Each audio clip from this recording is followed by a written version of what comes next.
Hi, and welcome back to the Mortgage Broker Broadcast with me, Craig Skelton.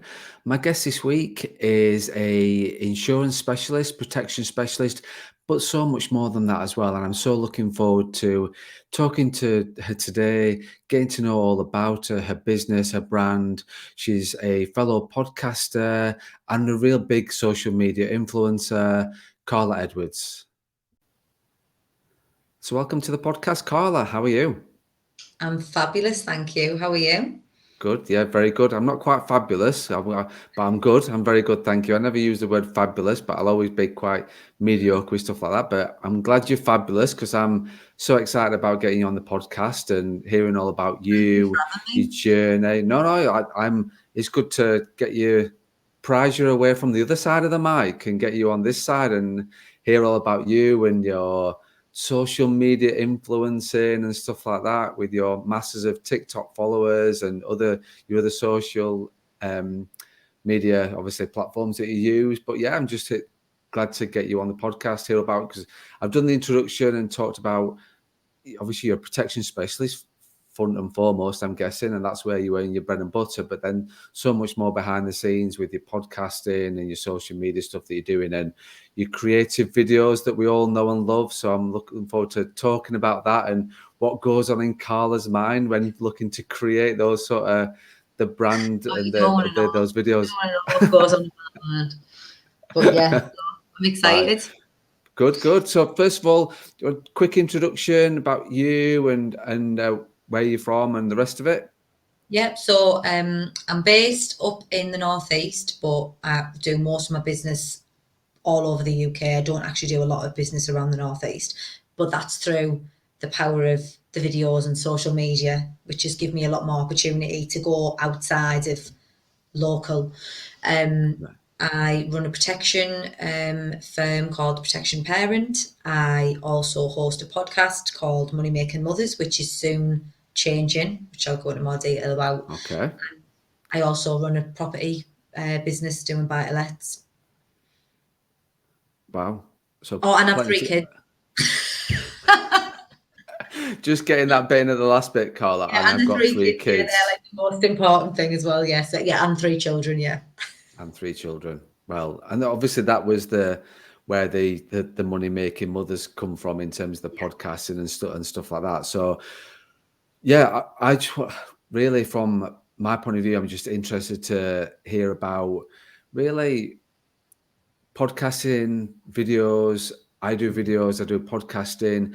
I'm interested to hear your take on it. What started it? What came first? So, whether it videos, was it the podcasting, and really sort of why?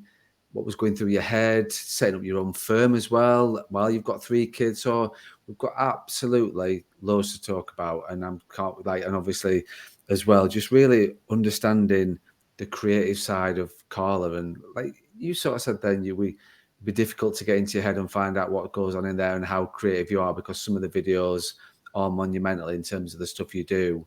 But yeah, just really hearing the real you behind the scenes. So good.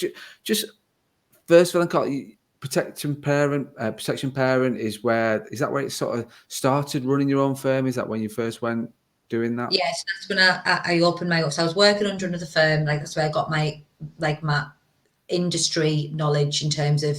I used to be a kitchen designer, so I've only been in the industry two and a Wow. half years.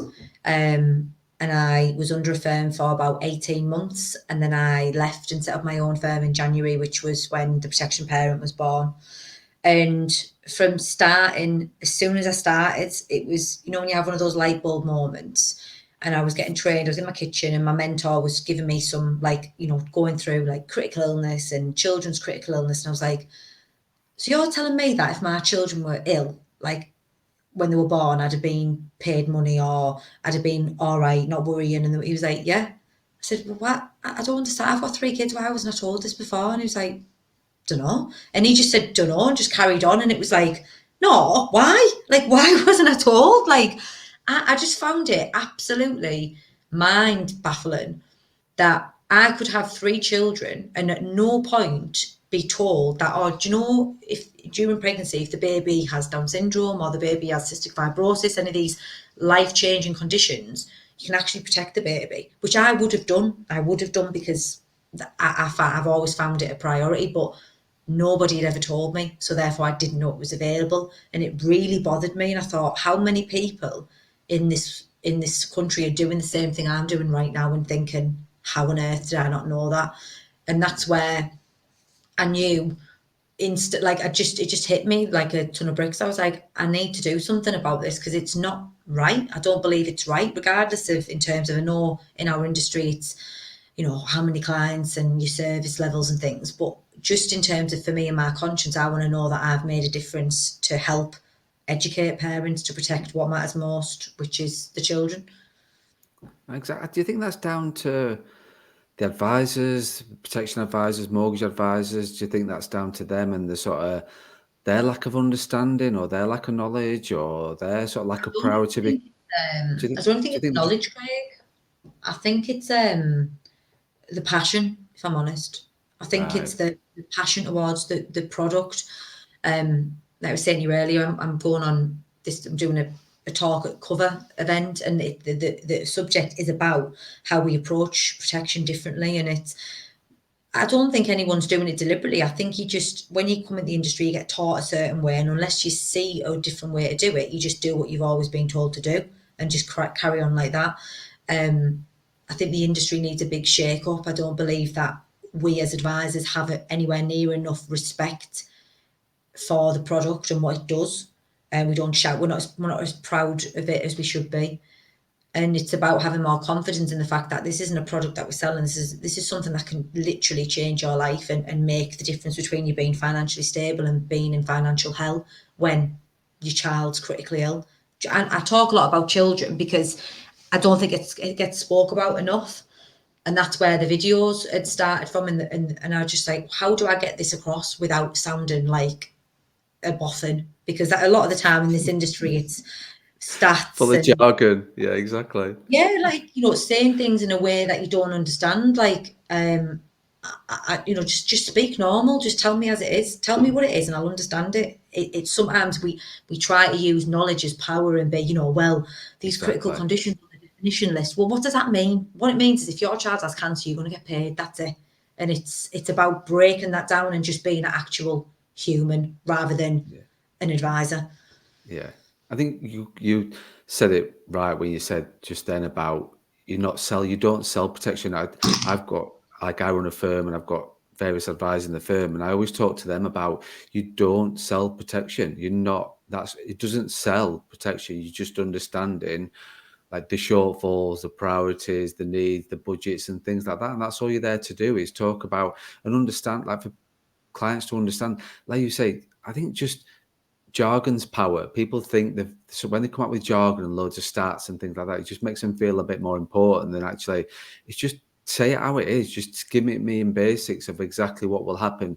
If this happens, you will receive a payout, and that's what people really want to know. They don't want to feel. They want to feel as though their advisor's not talking down to them, not sort of looking down the nose at them and things like that. It's not about that. It's about empathy. It's about being put in that situation and really in hard with the customer of what can happen. Do you find that clients are like you said, you weren't aware that you could get cover?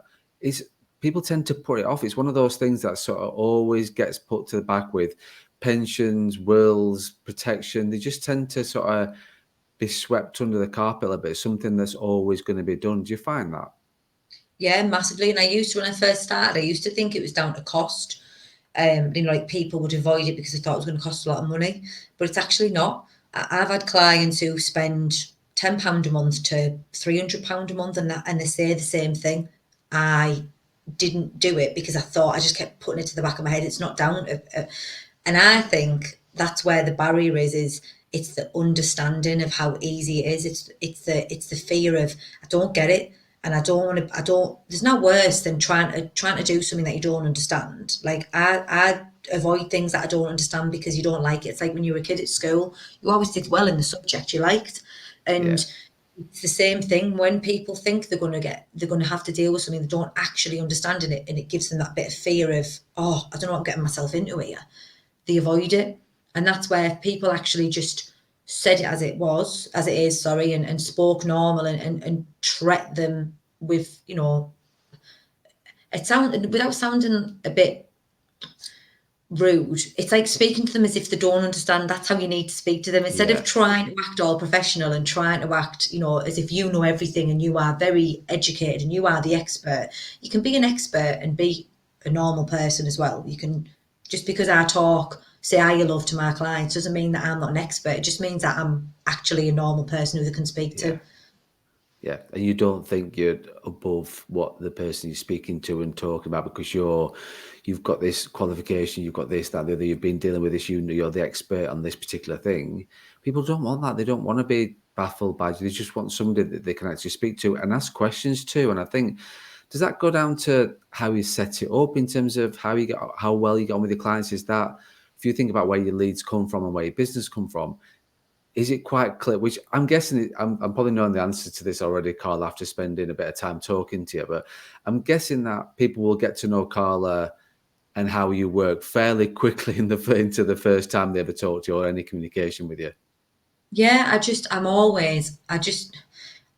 don't think you can get anything more the respect from people when you're just upfront and straight with them from the get go, and they know where they're at. Like, not every client is going to like the way I do things, but there's plenty of other advisors out there, and there's plenty of other clients, and I don't want clients that don't want to have a relationship where they know they can ring me anytime, and I'm just going to be, you know, oh yeah, Alba's in the background, don't worry, or like just talk talk to them as if I would speak to anybody else. I don't need to put on an act. And I think there's a big taboo in this industry with you being yourself. It's like, oh no, you shouldn't do that. Well, why shouldn't you? Because that's the person who's ringing you if you get cancer. I'm the person who's picking up that phone and dealing with your cancer claim. So how can you not feel comfortable with me? And if you're not yourself, they're not going to feel comfortable with you. I don't care how much of a good actor you are and how good of a salesperson you are. People know genuine people, and you Yeah, can see through it straight away. And if you're not genuine, they will pick up on it at some point. So why not just be yourself from the get go? And if they don't like it, there's plenty of other places they can go to get insured. If they do like it, they're going to stay true. They're going to stay a faithful client, and they're going to have confidence in you because they know what they see is what they get, and there's no hidden agenda with it. I yeah. just I don't think you can get a much better start to a relationship than just being upfront and honest with people. No, and people will buy into you very quickly, and that rapport, you're not thinking about how to act or anything like because you are who you are. So there's no, oh, this is Carla Edwards doing this, or this is Carla Edwards doing that. It very much is, this is who I am day to day, whether you're with your kids, whether you're with your partner, whether you're doing out on a night out, or whether you're talking to a client about protecting their needs. You should be sort of genuine, like you say, and it will come across in terms of your authenticity that you are. This is who you are. I talk all the time about I'm very much my heart on my sleeve, no hidden agenda, no bull. This is who I am. Whether I'm talking to this person or that person, this is just how I am day to day. I think, like you say, people will sort of find you out fairly quickly. Clients will find you out fairly quickly if you're trying to be something that you're not, won't they? Yeah, and as well, there's a lot to be said in, like, a few months ago when like the videos started to do well and things, and people were asking me for advice and to come on and do, like, speak about it.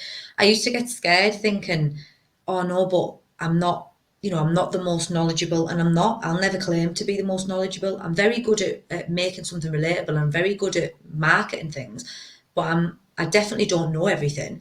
But so what? If I had a client the other month who he asked me for a certain product that I didn't know a lot about, and I openly said, look, I don't know a lot about this, but what I'm going to do is I'm going to go away and find out.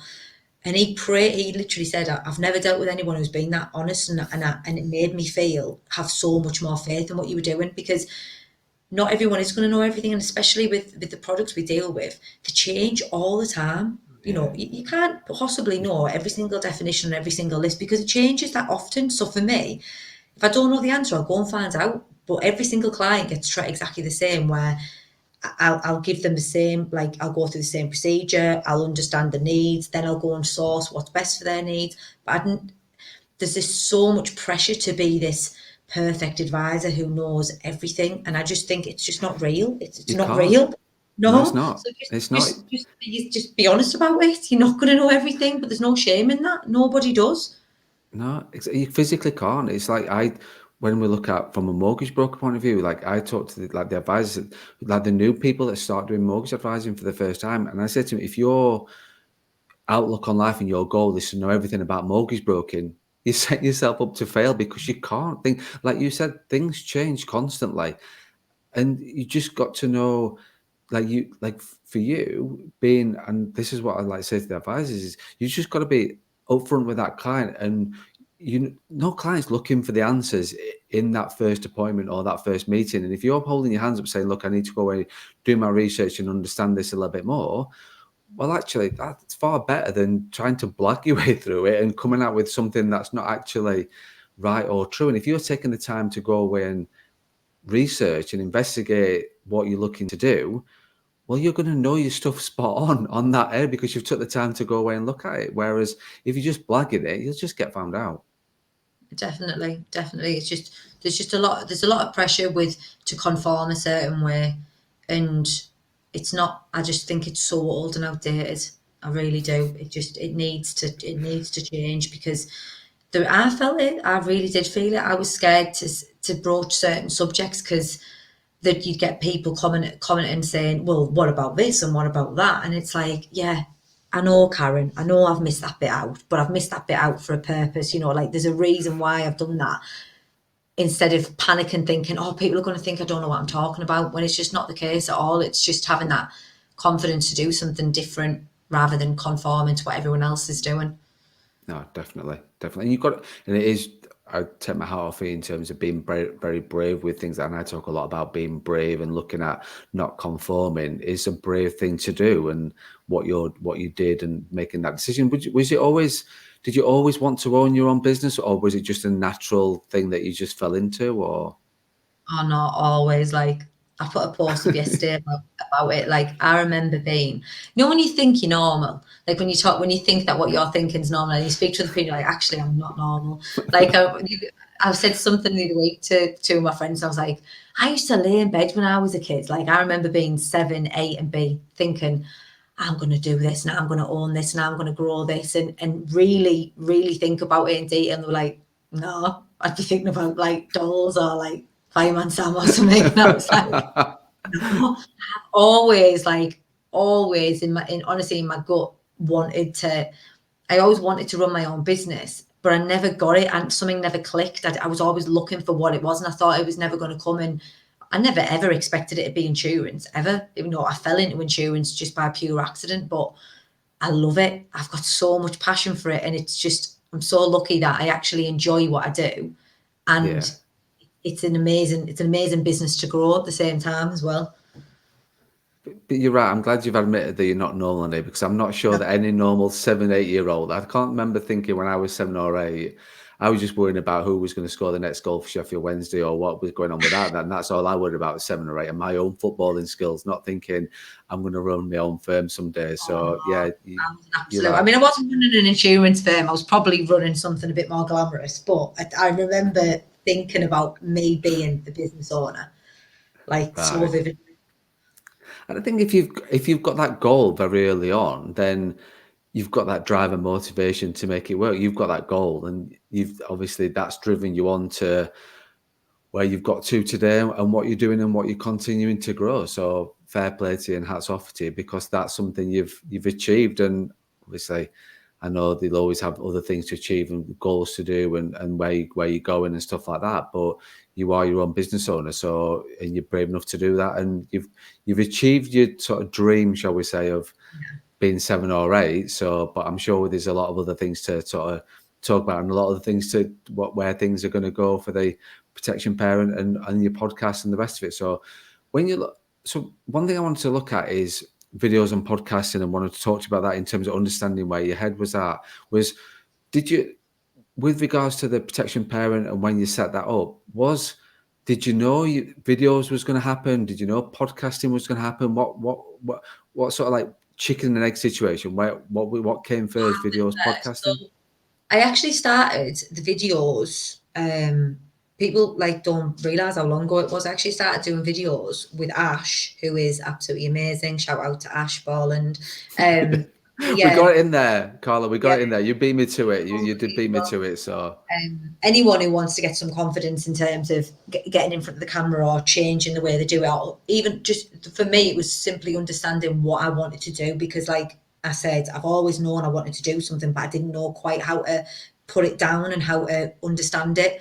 And he really helped me do that. He helped me get to a point where I was like, right, this is what I need to do because of this, this, and this. And it's, I think, understanding what you want is the foundation of creating the videos, marketing your business. Because if you don't understand why you're doing it or what the reason is behind it, how are you going to be able to do it consistently and genuinely? Again, just going back to being totally yourself. And I know what that reason is, but I wouldn't have known without him. So thank you to Ash. But the reason I started doing the videos was because of, like I said earlier, the sheer shock of people actually not understanding it.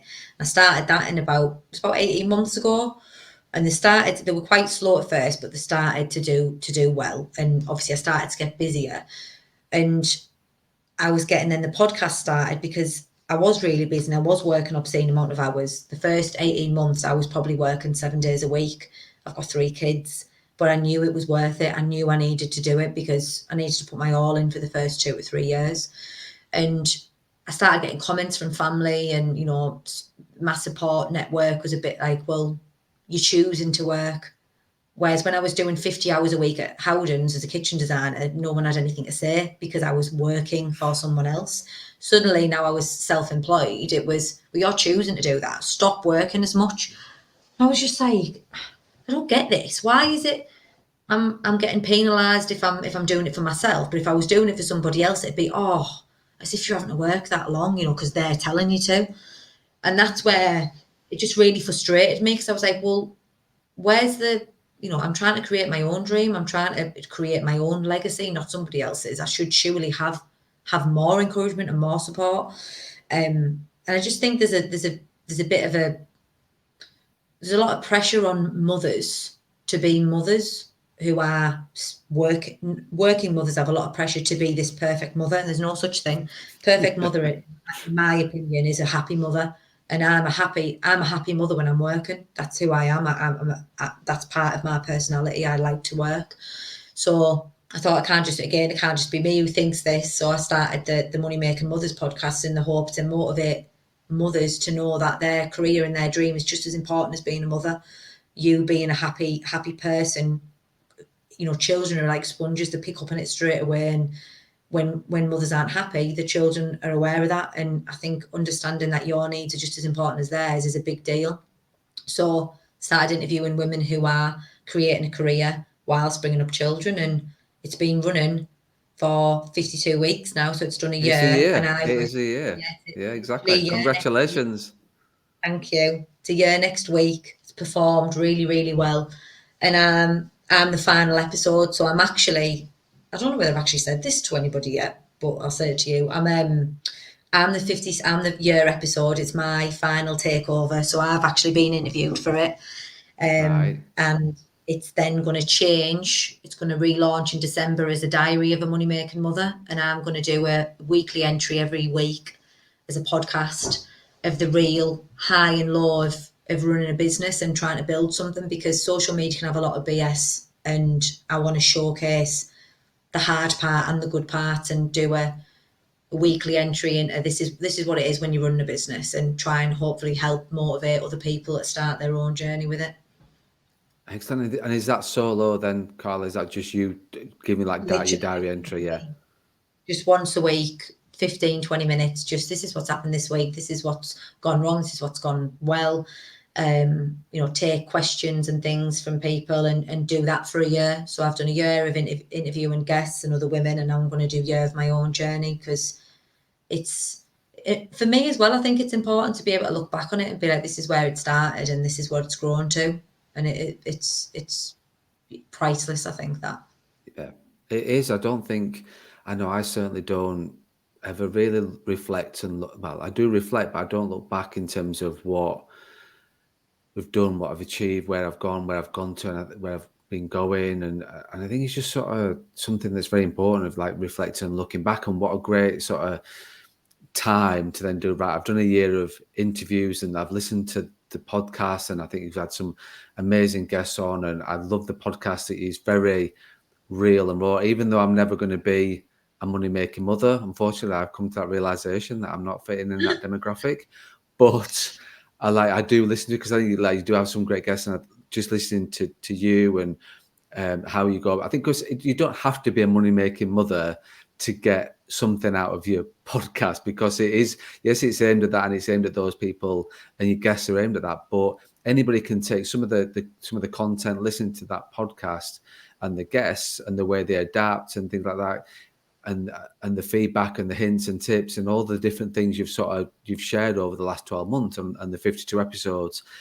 Anybody can take. You don't have to be a money-making mother, dear, to take some stuff from the podcast. No, it was just, and I honestly wouldn't believe how many men message and say, when are you going to start interviewing men?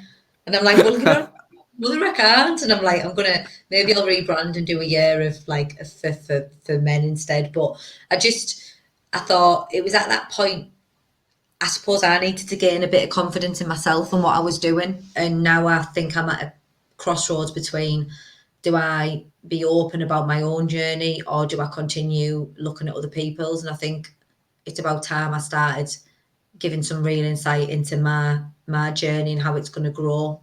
It's not for anything for me, because I'd like to look back on it. I think it'd be really useful to look back on it like in a few years to come. Definitely. I think because we never get time to write a journal or a diary or anything like that. And obviously this is going to force you to Yeah. have reflection and get content, and look at diary, and making sure you've got content that's for a podcast. And even if it's sort of 5 minutes, 20 minutes, half an hour, like I say, 20 minutes to half an hour long, then you've got to make sure you've got content for that, which will make you reflect, which is great. And like I say, you will have that legacy always there, because nobody can take your podcast away from you. Nobody can take your thoughts at the time. And what a great way to do it. Do you wish you'd done that from the start, or is it just something you've... Well, yeah, because actually that's where it started from, the idea. Because when I first started working with Ash, which was about 18 months ago, a few sessions in, because I'm like, I always want, like, I'm always like, next. And he was like, right, slow down. Like, we need to like ground you. And he said to me, right, I need you to do a minute video, just explaining where you're at now, what you want to achieve, and why you shouldn't give up. And if you ever feel, because it is hard, it's really hard, especially when you've got, you know, a family as well, like to try and balance with it. If you ever feel like it's too much, or it's getting, you know, you don't know why you're doing it, watch this video. So I did this video, and I saved it in a file. And it was the other week, which was it's about 14 months ago, so at the time. I sent it to Ash, and just for a big 4-hour session, I said, right, watch this video. And I watched it. We both watched it, and we were literally both nearly in tears, because it was like, wow, like, Wow. look at what I've done in 14 months. Like, that was filmed, say, last August. And he was like, that is unbelievable. Like, I've never seen something like so powerful, because it was so real. Like, me a year ago saying, this is why you're doing it. This is what we're trying to achieve. Don't stop. Understand this. Remember this. And to see that every single thing I set out to do has been done was really it was surreal.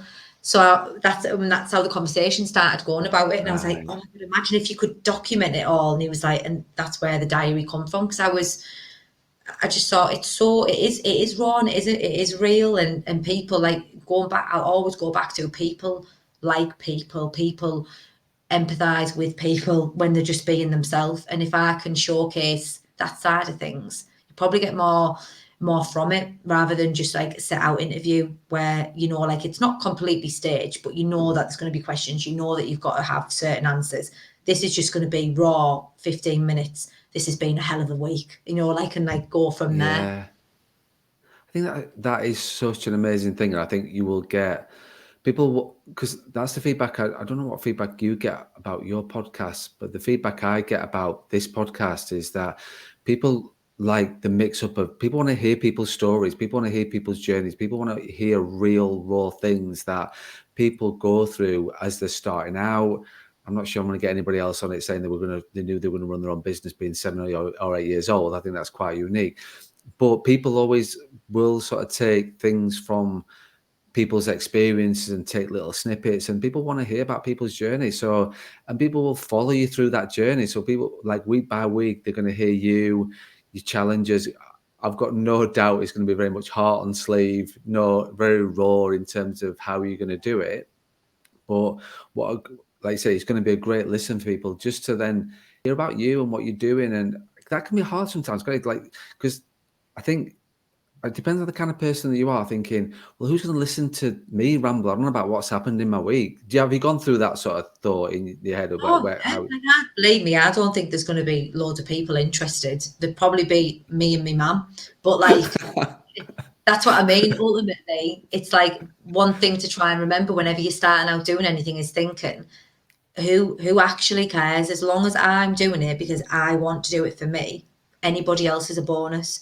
So if I know that that'll be useful for me in 5 years' time to look back on that, then I'm going to stick to it and I'm going to do it because I believe if it helps one person, myself included, then it's worth putting that time and effort into doing it.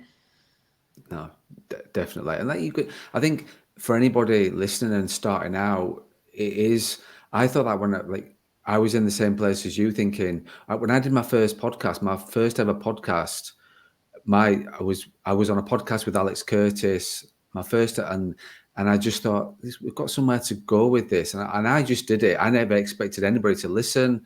I didn't expect anybody to like it, comment, do anything with it. I just did it purely for SEO content for my website. So my the Mortgage is Money and More podcast that I do, which is very much about education and talking to like from a customer point of view about like products and things and the whole world of mortgages. I just did it for SEO content, and then it's like now thinking, actually, people are downloading this and people are downloading it week in, week out. Thinking, I never did that for this, but it's great, obviously, that there is people out there that do care about what you do, and they're not just doing it for a troll effect or anything like that, and just literally slam you down for whatever you're doing, and sort of, because there's plenty of people out there that do that. It's, you're doing it for the right reasons. But I'm glad you sort of gone through that same thing again. It's just going to be me and my mum listening Yeah. to it. That if you've got that expectation, I think that's where people can get too hung up of thinking, I'm bothered about my followers, I'm bothered about my downloads, I'm bothered about my listeners, I'm bothered, like, people care too much about other people in terms of that sort of what the response are. And actually, which is so great to hear that you're doing it for yourself. And if people listening, that's great. But you'll get so much out of it by reflecting on your week and looking back in a year's time. I wish I'd done it. Like, I set my business up 4.5 years ago, and I so wish I'd done like a diary entry of like where my head was at. And like you said, when you can look back on what you've achieved, that will, you're going to get inspiration from that, aren't you? You're Yeah. driven by what you've done from the video. That little video I did for that minute video I did for Ash. Oh my god, the motivation it gave me and like the bump was unbelievable because you just think, oh my, you never ever. I don't believe in looking back in terms of looking back on the past and like regretting things and things, but sometimes you do need to look back to see how far you've come. And when you have something like a video where you see, it's not written down of I want to do this, I want to do that, and thinking, yep, done all that. You actually see you and you see the emotion when you're talking. It was so powerful, and you should do it now. You should do it now. You're still going to be in business in another 5 years' time. So what's to say in the next 5 years it won't be so much more you'll have learned and done and wish you'd recorded it? Just, I think everyone needs to remember that their journey is their own, and Yeah, making sure that what they're doing in their journey is for them. It's not for everyone else. And I've been through that. I've been through being obsessed with, oh, so many people haven't, they haven't liked this, or people haven't followed this or done, and it's horrible because it's fake. It's all fake. At the end of the day, the only thing you should really matter, that you really care about or should matter, is how you feel about what you're doing. And as long as you're happy with that, then keep doing it. Sod everyone else. no, totally agree with you, Carl. I don't think anybody could have said it any better, because I'm a firm believer in that. People can worry too much about everybody else and what everybody thinks and how many likes, and like you say, whether somebody's commented or not commented. You're doing it for you. You do it for you, and the rest will follow. You did your videos for you, and what have you got now? You didn't do TikTok for followers. So you from an education point of view, like you're saying, how many followers have you got on TikTok now? Like you're well into the 10,000, like 15,000, 12,000, It's the same for 15,000. LinkedIn, and it's the same on LinkedIn. And do you know what? That everybody at the beginning of LinkedIn, I remember absolutely shitting myself putting on that nurse costume video. It was the nurse one I put on first, thinking, oh my god, everybody on here is like suited and booted and going to think, what the hell are you? And I just thought, no, do you know what? I don't care, because I believe in it, and I believe this is the way that people are going to actually start taking notice of what I'm saying. And then the superwoman, and then your husband falling down the stairs, and all the other things, and like it was so scary. And I've had so many people say, "Oh no, I don't think TikTok. I don't think those videos are professional. I don't think they're suited for LinkedIn. I don't think this. I don't think that." I get leads daily through LinkedIn, through videos.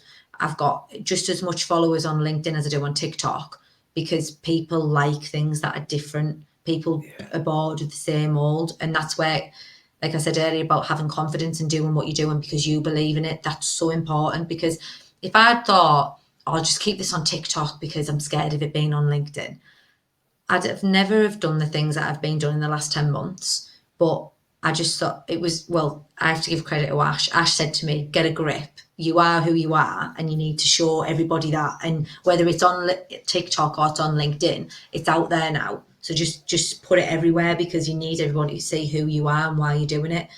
And he was right, and it's worked. So it's important to just know that you're doing it because you want to do it, not because you're trying to please anybody else. Exactly. I think the realization is you will get negative comments back. It's just the way of the world in terms of what you're doing. I don't, like you say, you've had the comments about that's not for LinkedIn and things like that. We all get, if you're putting yourself out there and you're putting yourself on videos, on recording, on a podcast, and like, you will get those comments back from various people, and it's how you deal with those comments and think, actually, because it just tends to be the 1 in 100 or the 1 in 1,000 thinking, do you know what, I've got 1,000 people that like it and one person that doesn't, and you try not to worry too much about that one person that just gives you that negative Oh, I've jibey literally had comment. that, like, being totally honest, for anybody who is worrying about stuff like that. I had the Superwoman video went out, it did amazing, got so much good feedback, got so much like interaction.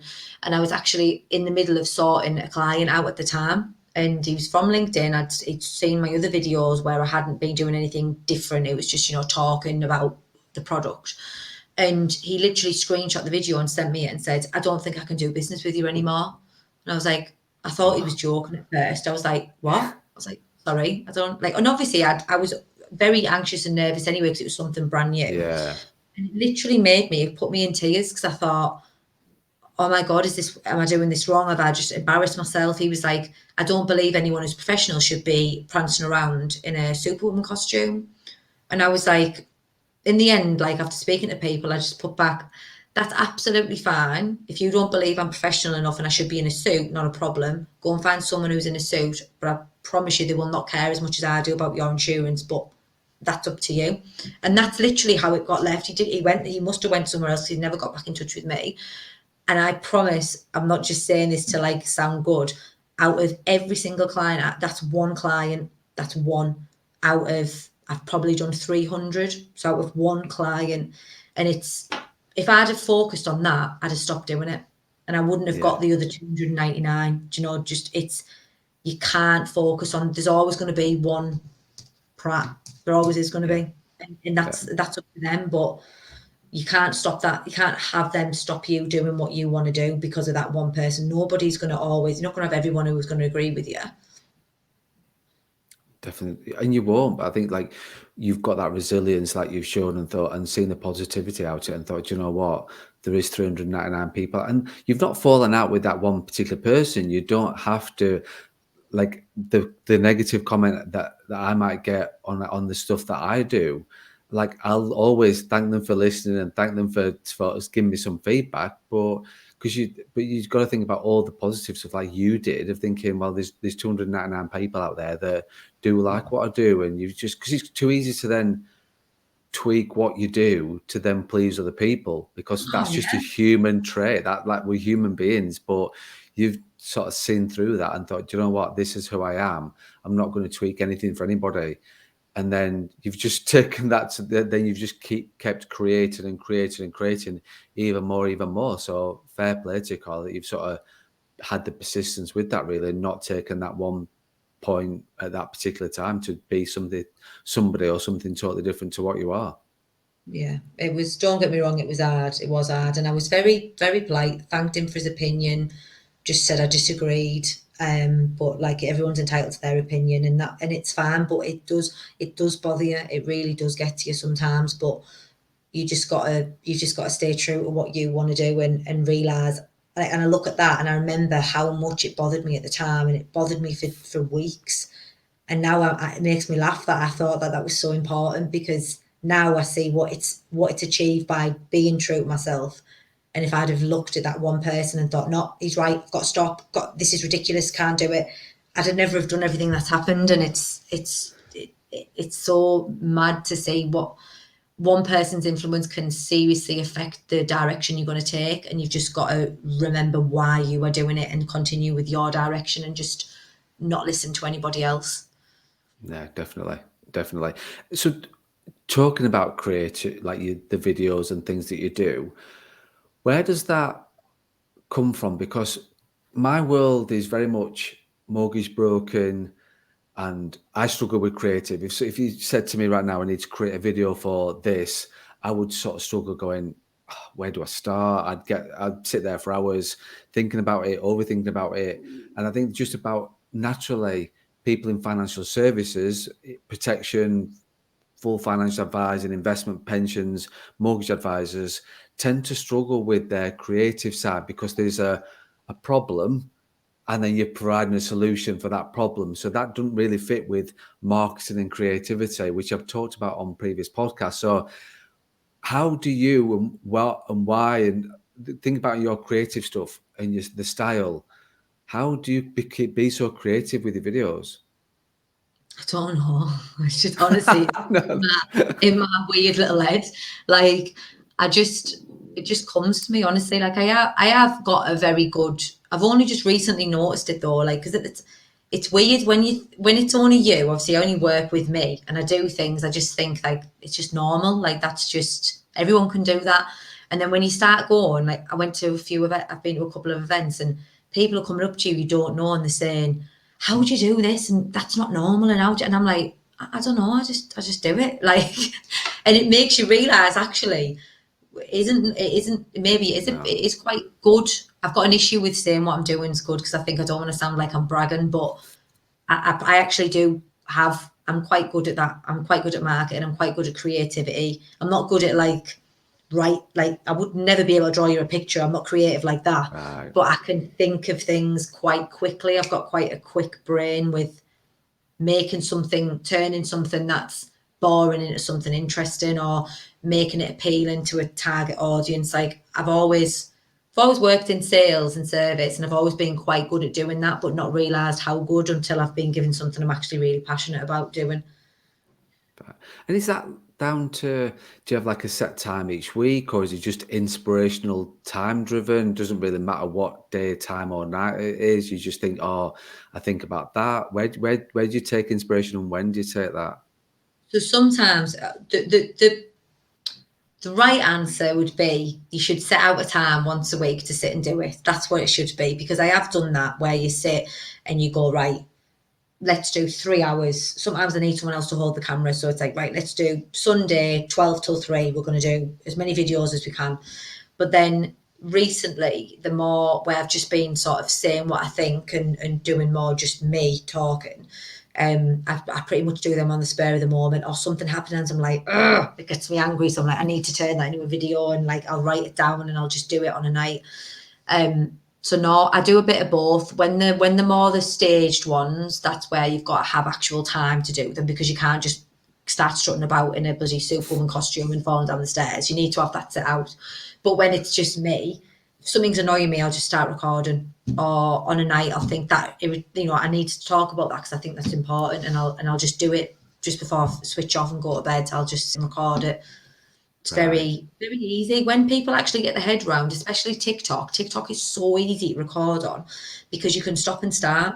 So you're not having to sit for a minute and explain something and think if you get it wrong, think, I've got to go back and do it again.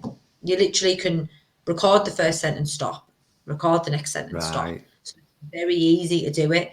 And if people understood how to do it, there'd be, I think a lot more people would use the platform, not just financial advisors, but anyone who speaks. My personal trainer, I said the same to him. He was saying, how do you do them videos? And I was like, literally, I showed him. And he started doing it now because he's like, it's so much easier. Because if you get a sentence wrong, you're just deleting that 3 seconds, not deleting a Right. full minute and having to start again. So you can pretty much do it anytime. Right. Which is good. Like, it sounds so simple, and I think people just put it off because they don't understand. And Ash talks to me a lot about, and I'm sure he says the same to you, about friction and advice. If you've got friction to do something, you're less likely to happen and more less likely to do it. So I think again with the TikTok, I think it's just lack of understanding that creates that friction. Thinking, oh my god, I can't. I'm not going to be as good as that person. I'm not going to be as good as them. My videos aren't going to look like that. It's just get Yeah, on well, with it. Just do it. it's the same thing as the insurance. You know, when I said people avoid it because they don't understand it. So it's trying to speak to someone who makes it relatable. If I went round doing videos saying, this is how I do my videos and showing them and giving training, I'm sure a lot more people would be doing videos, but who's doing that? No, definitely agree with you. I think then just one thing that I wanted to end on and sort of talk about a little bit was about, so I go on a lot about support network and making sure that going self-employed, setting up your own firm or going self-employed, you've got a support network right behind you with friends, family, and more importantly, a partner.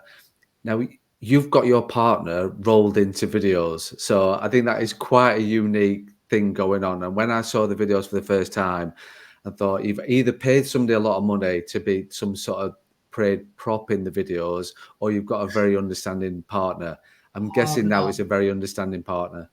Honestly, he's literally like he's the unsung hero in all of this. Literally, like it's hilarious how much that man does and puts up with. And like he'd come in from work, and I'd be like, right, I'd have like Megan there, my friend who was filming. Right, Keo, go on, get upstairs. You need to wear this, this, and this. He'd be like, what?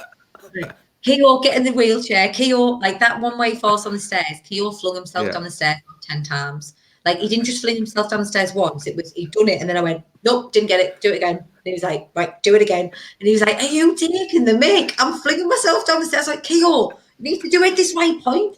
So like, yeah, the man is very, very. I'm very, very lucky. I've got a very supportive husband who'll do anything for me, and he knows how important it is to me. And I think if you've got someone in your life who isn't supporting you and who isn't backing you 100%, then it's never ever going to work because if they don't need to understand how it works. Keo doesn't have a clue how it works. He comes in this No. office and goes, "Oh my god, I need to leave like my head because 5 minutes in here with me when I'm working is too much." But if I said to him, "Right, I need you to do this because it'll help me," he'll say, "I'll do anything you need me to do." And at the beginning, when I first started in insurance, it was very much like your partner's not going to understand because they don't get this world, where I've tried so much to include Keo in as much as I can because I think, well, it is his world because his world is me and my world is him. Yeah. And if I don't involve him as much as I can, it's going to be like where we're doing separate, we're on separate ships. So I've always tried to be like, right, come and look at this, or what do you think of this, or try and be involved in this and do whatever I can. Like we went to that award. It was the first award I've ever been to. The one in it was a Women in Finance award. And when I got invited, I was shortlisted, and then I got invited on the table with the IG. I was like, I sound so stupid now. I was like, oh great, can my husband come too? And they were like, no, it's not really how it works. It's about £400 a ticket. Your husband can't. And I was like, oh, but I really wanted to go. Like he deserves to be there. And then in the end, he come, bless him, and he was prepared to sit in the hotel and wait for the awards to be done because he wanted to be there with me. And on the train, AIG rang me and said, someone's come down with something. They can't come. Has your husband got a suit? And he ended up Oh being able to wow. come. So he was literally Wow. sat on a table with 9 women and him, and he was the photographer all night. And it was just so nice. I was like, She said I could see, like Claire from AIG was like, I could see how important it was to you to have him involved. And I was like, well, yeah, because without him, this wouldn't be possible. Like if I didn't have him supporting me, this wouldn't be possible. And I think everybody needs that support network, because alone, you're never going to triumph alone, because you can't possibly do everything emotionally and professionally. You need somebody who's going to say, I'm here to help and support you however I can. So yeah, he's a massive help towards me and my business. So you need that. You definitely need that in your life. Definitely. What an amazing story. What great to hear that sort of he was there to step in at every single moment, even in an award ceremony. Have you got a suit on the train down to London? We had to Have you go got a to suit? Marksy. He only had trousers. We had to go to Marksy's and get it. I was fuming. I had to pay 60 quid for a blazer that would have been 40 on ASOS. And he was like, well, what am I going to do? So he felt like an absolute, he was like, Carla, and it was all women, and he was just sat on his own. I said, well, you look like a very lucky man right now, so just sit back and relax and enjoy it. So Exactly. A lot of men would pay a lot of money to be in that situation. So yeah, exactly. Good to, but fair, at least you got the recognition, and I think that's you're absolutely right. I think to be fair, Carl, it's amazing to hear that, because I go on quite a lot about support and support network and making sure that your partners are supporting, because it's not easy setting up your own firm, is it? It's a lonely place. It is such a lonely thing to do as a business owner. And if you've got the right support around you, you've got a far greater chance of it making it work and making it happen than actually, like you said, somebody fighting against you. They don't need to understand what you do day in, day out. They don't. But if they understand that actually what you're trying to do and what you're trying to build, and they just need to be there for you, then that's half the battle. And if they're just there for you, I can't see me ever getting my wife roped into doing videos and stuff, because it literally is pulled as a part. She would tell me to be in the. I could never take the Billingham out of her, so she would tell me to go away and do one if I ever tried to get her to do anything like that. But it's great that he does do that, and you've just got that support, because you wouldn't be able to do that and manage the 3 kids and do all the other things, a podcast, videos, TikToks, all these, and fundamentally running a protection business as well, which is ultimately what pays the bills. You won't be able to do that with support network around you. So it's great to hear that story and hear about sort of how much support you have got to make this work. thank you. Yeah, he's So credit to KO, bless him.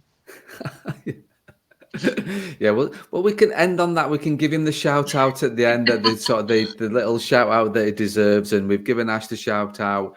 And so, to be honest with Carla, thank you so much for your time. I really appreciate your honesty. I can't believe we've been going on for sort of 45 minutes talking about. I knew this would go on. I knew I'd have no agenda. I knew I just wanted to hear you, and I've got so much more out of it. And I know the listeners and subscribers will get so much more out of it, because just hearing about you and your journey and where you've been, and your honesty, and really your heart on your sleeve, and creating content and how you create content and changing, and we'll get you. I'll obviously get you the podcast tagged in, and you're nicely set up. What's the software that you call that you've got everything set up on your little beacons? So Beacon, yeah, oh the yeah, beacons. Beacon's really good. It's much easier. Just send that over, and everyone's got everything then. It is. So I'm going to get the beacons tagged in, and then everybody can sort of follow you, get onto your website, follow you on TikTok and Insta and all the other places you are.